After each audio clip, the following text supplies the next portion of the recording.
un apoyo administrativo adecuado. Lo otro, indispensable también, y que nosotros a veces nos creemos Superman o nos creemos el llanero solitario, la elaboración, conformación de un equipo multidisciplinario que maneje esto. Y cuando hablamos de equipo multidisciplinario, no solamente estamos hablando de médicos, estamos hablando también de involucrar al personal paramédico, al personal de enfermería. Lo otro es que para establecer un protocolo de infusión de insulina continua debe haber una valoración de la práctica actual de lo que es los protocolos de insulina. Y por otra parte, los protocolos tienen que estar estandarizados. ¿En qué aspecto? En los ajustes de la glucosa, en las tasas de cambio de la glucosa, en la tasa de infusión de insulina, y en el monitoreo continuo o frecuente. ¿Qué quiere decir esto? Que todo el mundo que vaya a ver a ese paciente y le vaya a modificar la infusión de insulina tiene que hablar el mismo idioma, tiene que apegarse al protocolo. No es que, a mí se me ocurre que si le muevo la insulina a 5 microgotas por minuto, eso es demasiado, mejor se la bajo a 3. No, vas a actuar de acuerdo a lo que dice el protocolo. No vas a salir ahí con iniciativas, porque las iniciativas cuando hay protocolo, en estos casos, lo que te llevan es a enredo y lo que te llevan es a que las cosas salgan mal. No estoy regañando a nadie. Ok, ¿cuáles son las áreas de conflicto que se ha visto con estos protocolos? En primer lugar, que hay 10.000 protocolos y hay mucha variabilidad entre ellos. Uno, el tiempo de inicio de la infusión de insulina. ¿Con qué umbral de glucosa yo voy a iniciar la insulina? Bueno, unos dicen comenzarla con 180, otros dicen comenzarla con 200, otros dicen comenzarla con 250. Entonces no hay protocolos que se pongan de acuerdo y después vamos a ver por qué. La titulación de la glucosa, ¿cada cuánto lo voy a hacer? Bueno, tiene 150 de glucosa, bueno, le corresponde tanto de insulina. Tiene 200, le corresponde tanto de insulina, aumentar el goteo. Eso también es un dolor de cabeza. El uso de los bolos, en qué momento y los métodos de ajuste. La mayoría de los protocolos, sí, eso sí, se hacen lo más sencillo posible porque no solamente el médico los va a manipular, la mayoría de los protocolos los manipula y los desarrolla el personal de enfermería. No es el médico, no es Superman, no era Albert Einstein el que llega a manipular eso, es la enfermera la que ha hecho de que estos protocolos funcionen y que estos protocolos sean un éxito en las instituciones. Lo otro es que lo que les decía, un protocolo no es suficiente para todos los pacientes. Puede ser que de repente el de la Clínica Mayo no funcione en la Clínica Mayo y entonces tengas que traerte el de Rochester. Y de repente el Rochester no te funciona el de Rochester y tengas que llevarte el del Monte Sinai. Eso también ya está establecido y eso también se hace en la práctica.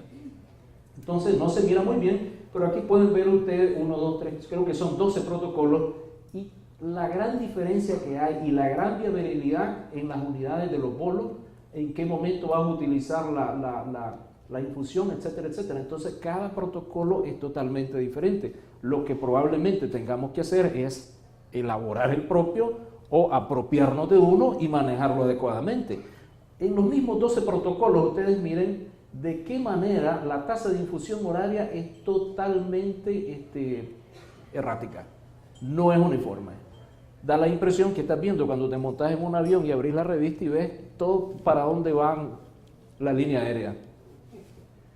Y eso sí, no esperemos que nosotros al alcanzar la meta en un paciente crítico en corto tiempo. Las metas se alcanzan aproximadamente en 8 o 12 horas en promedio. En cada uno de todos estos protocolos, eso sí, se ha establecido que tiene que pasar por lo menos 12 horas para que el paciente llegue a la meta. Aquí, por ejemplo, tenemos este protocolo de la Universidad de Rush, no lo voy a leer, pero ustedes tengan más o menos claro lo extenso que es, porque también hay una parte para tratar la hipoglucemia en estos pacientes, hay otra parte para tratar pacientes pediátricos, hay otra parte para tratar pacientes pediátricos y adultos. Bueno, y aquí tenemos el de la Universidad de Yale. Esta es una de las cosas más sencillas que hay. Lo bonito del protocolo de la Universidad de Yale es que esto no es basado en evidencia. Esto lo diseñaron ellos tampoco lo hicieron a la loca, porque no trabajan locos ahí, ni trabajan gente, digamos, sin preparación científica, sino que esto fue resultado de la comunicación científica. Cuando hablamos nosotros de comunicación científica, lo que queremos decir es que la gente que hace medicina se sienta y te dice, mira, yo estoy viendo que mis pacientes les pongo insulina y me hace hipoglucemia. Mira, fíjate que a mí no me hacen hipoglucemia, más bien yo necesito más pacientes, más cantidades de insulina. Entonces la gente se comienza a comunicar entre ellos y estos protocolos nacieron en base a la observación empírica. Posteriormente que hay observación empírica, lo echan en práctica, lo validan y entonces lo publican. Dice, este protocolo es efectivo en pacientes hospitalizados por pancreatitis, no me sirve en pacientes que son por infartos, no me sirve en pacientes que son heridos por arma de fuego, sino únicamente en los pacientes de pancreatitis.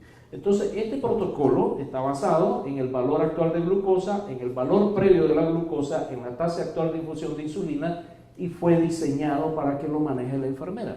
Óigase bien, no es que sea un protocolo a prueba de tontos, no estoy diciendo eso, sino que quien se queda con el paciente es enfermería. Eso es lo que quiero decir, no me malinterpreten.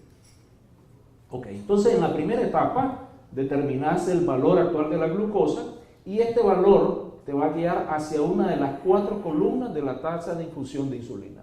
En la segunda etapa vas a determinar la tasa horaria de cambio de la glucosa, restando el valor actual menos el valor previo. Y esa tasa te va a llevar a una de las celdas de cada una de las columnas. Y en la tercera etapa, por último, vas a seguir las instrucciones específicas que están aquí. O sea, no te vas a perder. No hay forma de perderse. Este protocolo es a prueba de tontos. Entonces, los cambios actuales de la tasa de infusión de insulina, lo que es unidades por hora, se hacen usando esta otra tabla que está aquí abajo. Y se debe usar en pacientes con una glucosa mayor de 200. Ellos determinaron que para comenzar una infusión de insulina, la glucosa del paciente tiene que estar 200 o arriba. Antes de eso no les ha funcionado. Antes de eso no es indicado. Antes de eso está contraindicado. Ok. Pero bueno, siempre está el mono de la hipoglucemia, siempre está el miedo de la hipoglucemia, el fantasma de la hipoglucemia. La hipoglucemia se ha vuelto el enterrador número 1 en estos tiempos en los pacientes diabéticos. Entonces, ¿qué es lo que me aumenta el riesgo de hipo o de hiper? Los pacientes que están en EPO, los que tienen cambios en su estatus clínico y medicamentos, por ejemplo, que les comenzamos corticoides, los que andan todavía con insulina según esquema, los que tienen pobre monitoreo y desacoplamiento de administrar insulina antes de las comidas, aquellos pacientes que tienen la desgracia de caer entre médicos que no se comunican entre sí y en aquellos pacientes que tienen, que son mayores o que tienen falla renal o los pacientes que están con sulfonilurea y error en la transcripción de las indicaciones médicas. La mala letra nos puede llevar a problemas. Ok, pero ¿cuáles son las metas en los pacientes en estado crítico? Las metas en los pacientes en estado crítico, bueno, estas son las últimas revisiones. Me encanta mucho la guía de Canadá. Si ustedes no han leído la guía canadiense, vayan a leerla. Eso es una belleza, es una preciosura de guía en lo que respecta a guías de diabetes. La guía de la ACE, que su última revisión la hizo en el 2011, y la guía de la Sociedad de Medicina Crítica, de Cuidados Críticos, que publicó en el 2012. Estas son las más recientes que hay. Entonces, si ustedes se fijan, las metas andan prácticamente iguales, 140 o 180 miligramos por decilitro. Únicamente la Sociedad de Medicina Crítica dice que debe andar entre 100 y 150. La guía canadiense dice que la glucosa nunca debe ser menor de 108 en pacientes en estado crítico. ¿Por qué? Porque eso se asocia a mortalidad. Aunque no sea 70, la cifra que consideramos para hipoglucemia, eso se asocia a mortalidad. La Asociación Americana de Diabetes dice que podemos en algunos pacientes seleccionados tener una meta de menos de 140. La Asociación Americana de Endocrinólogos Clínicos dice que tampoco hay que recomendar una glucosa menor de 110 miligramos por decilitro. Y la sociedad dice de que hay que comenzar, o mejor dicho, esta es la meta porque nos evita las excursiones arriba de 180 miligramos por decilitro, que esta meta nos garantiza evitar estas excursiones, que son las que se asocian a infecciones en las heridas quirúrgicas, a mayor mortalidad, a mayor morbilidad, a necesidad de ventilación mecánica y otras cosas. Bueno, y estas son las referencias bibliográficas, como ustedes pueden, 2013, 2014 la ADA, el 2011 la última revisión de la Asociación Americana de Endocrinólogos Clínicos y 2012 la otra. ¿Cuáles son las barreras para mejorar el control a manera general en el hospital? Lo primero es el miedo a la hipoglucemia. Probablemente nosotros no tengamos tanto miedo a la hipoglucemia como lo tienen en Estados Unidos o en Europa. ¿Por qué? Porque ellos sí llevan registros. Ellos llevan registros no solamente de las hipoglucemias leves, sino que también llevan registros de las hipoglucemias severas. Y otra cosa muy importante, llevan registro de las secuelas que deja en la gente la hipoglucemia, que entonces es muy importante para ellos esto. La falta de conocimiento sobre la insulina, y conste, aquí esto es muy importante, la Joint Commission, la que nos acreditó internacionalmente, tiene a la insulina entre los 5 medicamentos que pueden provocar daño en el ser humano. O sea que si no sabemos algo de insulina o cómo se secreta, cómo se pone, cómo se aplica y todo lo demás, probablemente vamos a provocar daño. Está entre los 5 medicamentos considerados como los más peligrosos para el ser humano por la Joint Commission. Y lo otro es la resistencia que pueda tener el personal de enfermería a implementar un protocolo. Uno, en primer lugar, eso es más trabajo para mí. Esto yo no lo puedo manipular, esto yo no lo puedo hacer, porque no viene este man que lo puso y lo haga él, ¿ya? Entonces, esas cosas se corrigen con educación y con mayor recurso. Un recurso especializado es un recurso que entiende, un recurso especializado es un recurso que sabe cuál es el problema que tiene su paciente, y un recurso especializado que sabe cuál es el problema que tiene su paciente le va a brindar lo mejor a ese paciente. Aquí tienen ustedes la sobrevida en UCI, que es mucho mejor en infusiones de insulina para controlar hiperglucemia. Esto se publicó en el 2006 y esto viene del estudio de Leuven, en Bélgica, de la doctora Van der Berger. Entonces, en el grupo intensivo era tratar de mantener la glucosa en menos de 110 y en el convencional iniciar la infusión de insulina con una glucosa de 220. Definitivamente que la sobrevida es mucho mejor en los pacientes que tienen tratamiento intensivo, y en aquellos pacientes igual que tienen estadías prolongadas en cuidados intensivos mayor de 5 días, también la sobrevida es mucho mejor. Una vez que se va el paciente, tenemos que hacerle el traslape, quitarle la infusión de insulina y pasarlo a un esquema convencional, sea fisiológico o no fisiológico. Y entonces lo que vamos a hacer aquí es extrapolar los requerimientos de insulina intravenosa en las 6 a 8 horas previas a un periodo de 24 horas. ¿Cómo lo vamos a hacer? Administramos, el 60 o 80% de la dosis total calculada como insulina basal.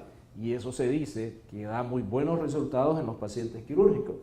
O dividir la dosis total como una combinación de bolos basales, que es el esquema tradicional, que eso dicen que da muy buenos resultados en los pacientes médicos.